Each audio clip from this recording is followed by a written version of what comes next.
Change time. The number of people feeling unemployment in Marnia continues to rise as the recession continues. The change in economic conditions is historical and stunning in its speed, said the mayor of Marna. In the aftermath of the crisis of 1951, the unemployment rate in Marza rose to 9% in the following year. In the last 6 months, it's almost erased all gains in employment over the last 2 decades. That's not good. Mistakes were made! For the first time in 3 years, the agriculture output of Sarnia has increased. Many experts link the increased output to both a drop in temperature and new farming practices that have even been adopted in recent years. Thank you for the raider. Additionally, farmers are now accessing more generous credit allowances from the government that were left over from the Alfonso administration. The Ministry of Agriculture reports that the region's agriculture industry has the potential to become a powerhouse in the future if investment persists.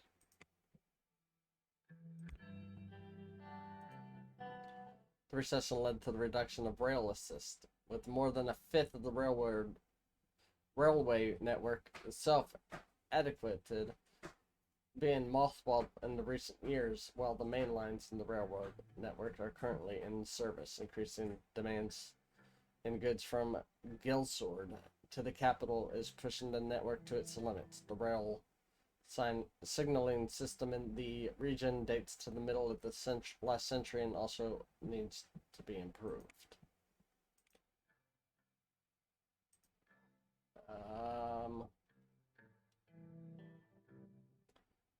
The Ministry of Economy has put forward 2 bold plans for mega infrastructure projects that would help with the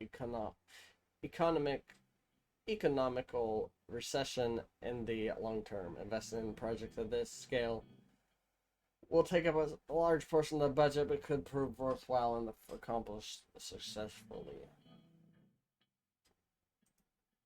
We'll do it. Government budget decreased. The recent collapse of the tourism industry in Lindbergh has led to a reduction in trade traffic and road maintenance. The road network is currently in service, but is in need of substantial improvements. Ports, country roads, and bridges similarly suffer from lack of investment. Firms doing business in Lindbergh report of significant shortages of warehousing facilities, particularly refrigerated facilities, with implications both from transport system and the ability to serve the public's basic food and health.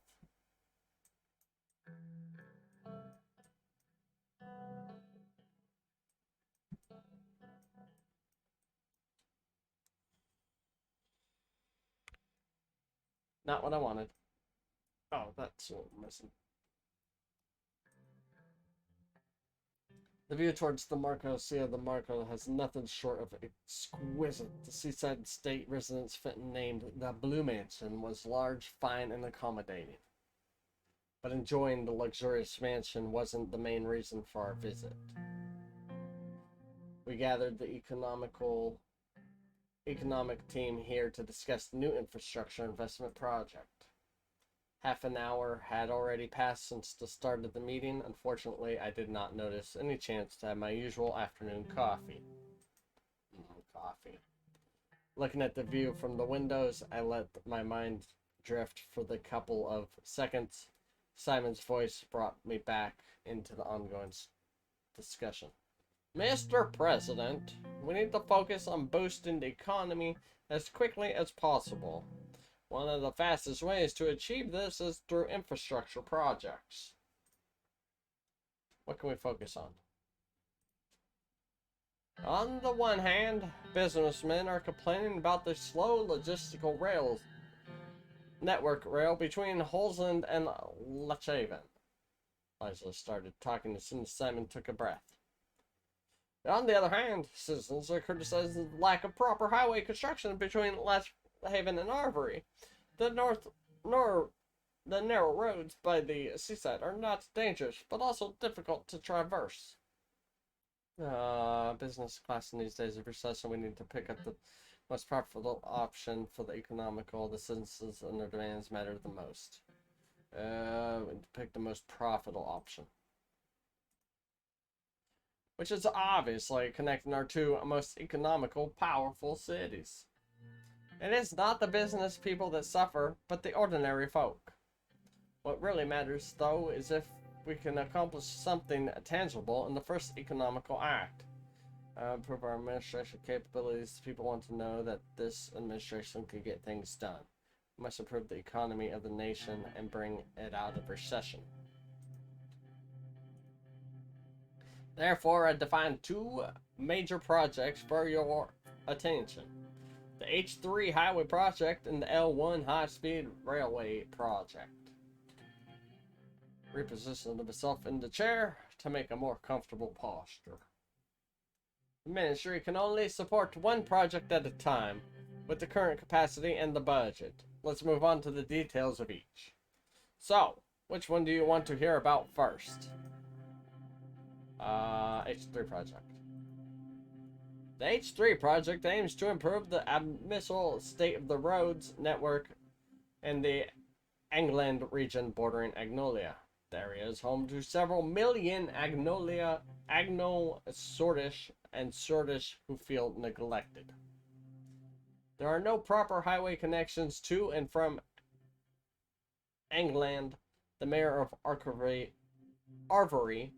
Eric Neal, has been asking for a bigger budget to develop the regional infrastructure. He told us that even trucks are having a hard time traveling through the main roads. The increased traffic is causing trouble for people commuting in and out of the region. We can't leave that request of Eric, the party member, unanswered. Well, that must be cumbersome. I agree. This must hurt the local business. Sure.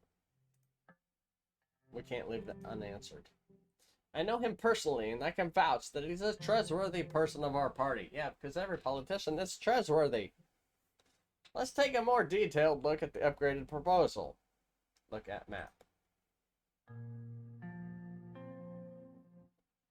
Well, I was pointing at Latchaven. There's Latchaven.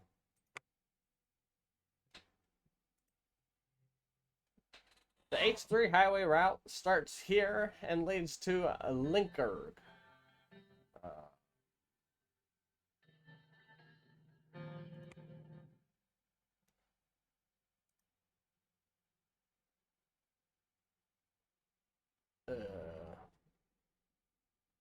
From there, it goes all the way up to Avery. Okay, so here's Avery over here, so it goes this way. Thank you for the raider. As a result, the road network towards the Agnolia capital, Staleport, will improve substantially. She paused and leaned forward in her chair. I saw the central government continuously neglect the Agno-Sortish dominated regions when I was mayor. Is this administration going to continue that kind of negligence? We should no longer neglect the key region of the people of the Agnolia. We should make Agnolia sort of citizens be respected as swords like all of us. Make us a little sense of investment in such a remote region.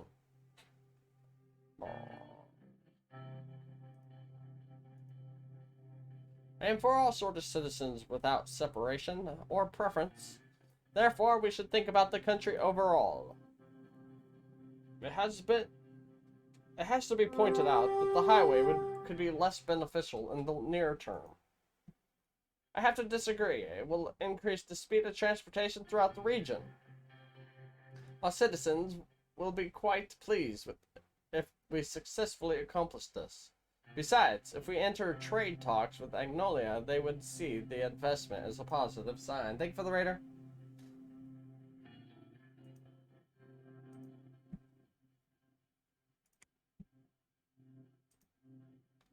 I want to do the infrastructure for the highway because that will get more people traveling versus Thank God I knew you would see the reason. Negotiations will begin in the middle of the year. You will be able to award the contract to the corporation of your choice. The ministry estimates that the entire infrastructure will finish in 2 years if every step going forward is executed successfully. Good. Is there anything else? This should be all, Mr. President. See you soon. Have a nice day. Evening settled. Alright, so that will give the access for everybody else. Because if we can't get trade routes going, well, we're in trouble, aren't we? Invest in the company stocks.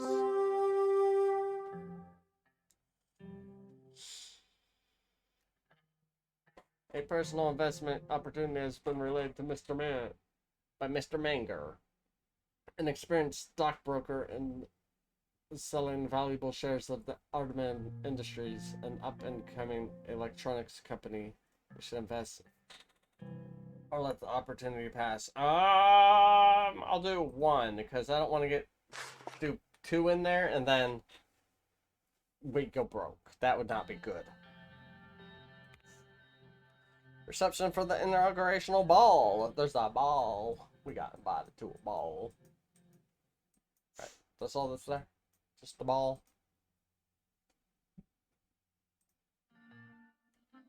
I just finished buttoning up my suit jacket when the doorbell rang. The presidential guard had arrived to pick us up for the inaugurational ball. The ball was a 3-decade-old tradition, breathlessly anticipated by politicians. We got 6 minutes, 40 seconds. Politicians, bureaucrats, and the press. All eyes were about to be on me. All eyes on me. I called on Monica to get the children ready. Looking in the mirror, I straightened my tie and took a deep breath. After tonight, there would be no turning back. Suddenly, Diana hugged me from behind. Stir with me a little. Monica had fixed her hair into an elaborate braid, woven with ribbons. Papa! Mama told me it's time to go. Hello, darling. I am ready. Where's your brother? Tell your mother I will be ready very soon. Stroke her hair. Where is your brother? I think Frank is still upstairs. She shrugged. It was almost time to leave. The big bowl was starting in less than an hour. And where's my first lady? Monica comes down the stairs. She was wearing a simple yet elegant beige sheath dress and short heels. Her hair had been neatly pinned into a chignon, showing off her pearl earrings I had given her for our 15th anniversary. All those years she had stayed by my side. Now we were about to begin the most challenging chapter in all our lives yet. How do you do, Mr. President? Kiss her hand, embrace her, just stand there and look at her. Kiss her hand. She extended a gloved hand, and I raised it to my lips.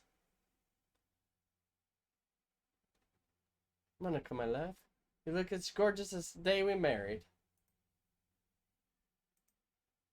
Now, there's that charm that got you elected. Frank trudged down the stairs. This thing itches. Frank tugged at the collar of his new tuxedo. He seemed ill at ease. We're good to go. Glad to have you with us for the big night. Don't make me wait again. Are we good to go? Yes, the sooner we go, the sooner it will be over, right? Papa, are these people going to be around us from now on? She pointed to the presidential guard at the door of the house. Hey, Mama.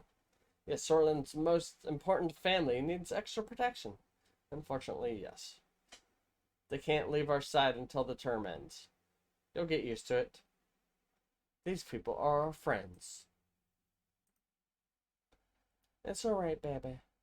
They're here to make sure nothing bad happens to your papa or his family. Monica held Deanna's head. Together, flanked by the guards, we walked out the door. Halfway to the car, Frank stopped abruptly and turned towards me. Dad, do I really have to go? Couldn't I stay home instead? I'm nervous myself, Frank. But I feel more confident with my son by my side. It's a party thrown for me. Don't you want to support your father? He'll love it, son. I'm sure there'll be plenty of girls to dance with. Don't make me angry. We'll go with this one. Frank smiled reluctantly. Well, when you put it that way, sure. Let's go. Thank you for the raider. We got 3 minutes. The presidential guard showed us the way as red and blue lights flashed around us. Serge, my driver, ushered us to our armored limousine. The motorcade started moving towards the palace. I gazed out the window, deep in thought.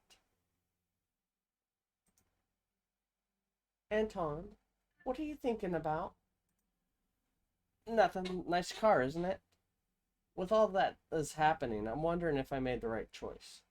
I was thinking that we could have gone a long way together, haven't we? I think we've come a long way together.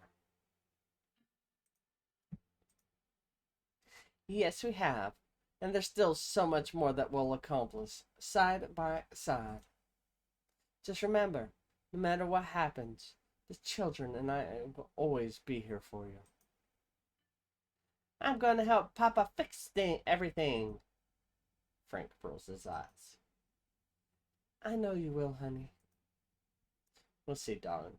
That means a great deal to me. Let's just enjoy the night. Stay silent.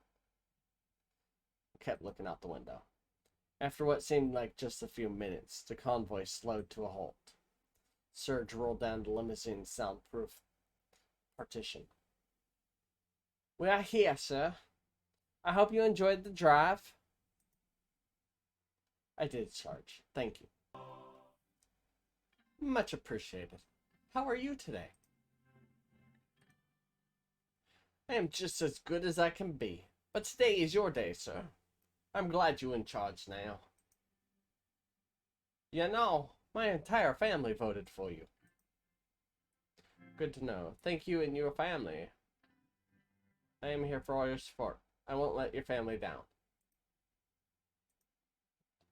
I don't doubt that, sir. You are one who sparked a glimmer of hope in us all. Serge opened the door for me.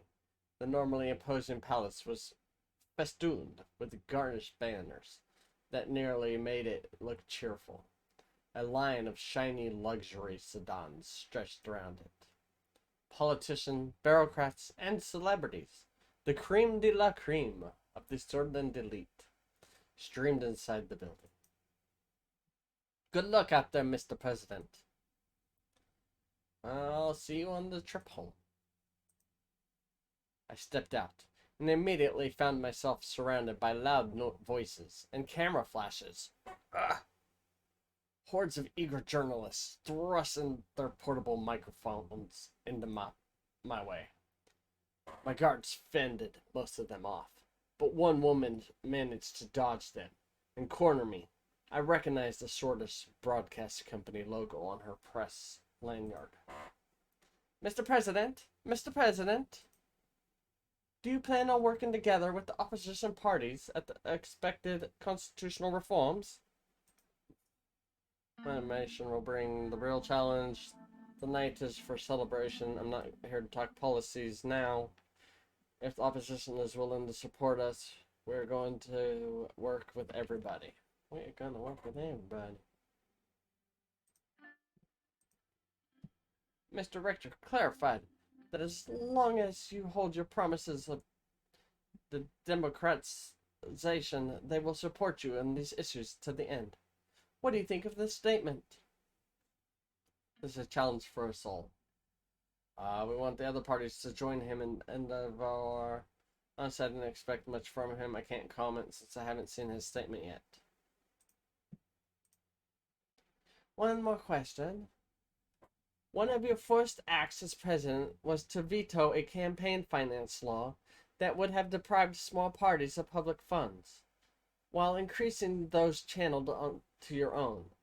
Are we seeing the beginning of a more egalitarian administration? Had it with the question. Gods! Security! Yes, no political party deserves to be silenced. I just didn't want to cause too much of a stir on my first day. Nobody deserves to be silenced. That's enough, ma'am, said one of my gods, while nudging the reporter away from me. A path through the crowd was now open, and we quickly made our way to the entrance of the palace. At the same time, a dozen fireworks went off.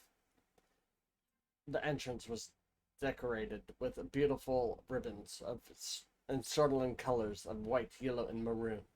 A lush maroon carpet had been rolled down the stairs. Thank you for the raider. We entered the lobby and joined in the throngs of people making their way towards the ballroom. Behind me, I heard a familiar voice. There they are, the most beautiful family in Swordland. Uncle Petrie! Hey, Uncle Peter. It's great to see you. You two are growing faster than I am getting wiser. Are you sure you've gotten any wiser, Peter? You're a sight for sore eyes. Mr. Vice President. Mr. President. Happy to see a familiar face, Peter. Evelyn. Peter's wife, Evelyn, approached us and shook our hands with a firmness that belied her delicate features. Congratulations, Anton. I have to say, the results were clear to me from the beginning. Appreciate Evelyn. It means a lot. Thank you. We both worked hard to make it happen. I wish I was as sure as you. There's a woman behind every successful man. What a gentleman. Monica smiled at me. Monica, how are you? You barely said a word. I'm more than relieved to have this roller coaster ride over with. But of course, now the real work begins. Ah, yes. Managing the help. Planning parties. Daily trips to the salon. To look our best for foreign dignities. Don't be so old-fashioned, Evelyn. I plan to use my power as First Lady to advance the position of women throughout Swordland. Equal rights for our sex are long overdue. Wouldn't you say, Antoine? As long as you don't burn the roast. Am I right, Peter? Up to a point, yes. They mustn't neglect the responsibility to their husbands and families. Absolutely. And we'll work together to achieve that. That's my wife. Never content with just a pretty face. We're gonna achieve it. Monica flashed me a smile. Diana suddenly jumped in between us and tugged on my sleeve. Papa, can we go? I want to see the ballroom. We're having a conversation here. Yes, it's time. Let's go. Move to the ballroom. We left the lobby and made our way towards the ballroom. Inside, we were yet again surrounded by a noisy crowd, but this time it was the politicians who sought to appease the new authority of Sarland. I spent the next few hours shaking hands, joining various conversations, some serious, some super. Alright, so we're at a ballroom because we won the presidency and we put in a couple laws. So now they're having a ballroom. We finally settled down at the dinner table with the Vectorns as the band started playing some slow jazz tunes. It's 1951, by the way. Oof, that was tiring. We have to get used to it. What, you already tired? Another drink? If I have to shake another hand again. So you get to pick all the options, and it gives you different stories, I guess. You're tired already. Well... Suddenly, a loud banging noise echoed from outside the ballroom. Then another one, and another. The musicians stopped playing. Everyone in the room was looking around in confusion. Peter and I turned towards each other, realizing dawning on both of our faces. Fireworks? No, gunshots. As soon as Monica heard the word, she lunged from her seat. Shield, Monica, and the kids, get down. Get down! Anton, the kids! Monica, Diana, and Frank all looked at me beseechingly. I rushed to shield them. Papa, what's happening? I knew it. We never should have gone. Chaos broke out with some guests. Today's Friday, what? Flung themselves under the tables, and others ran towards the doors, screaming. Diana burst into tears while Frank tried to comfort her, hiding the fear in his own eyes.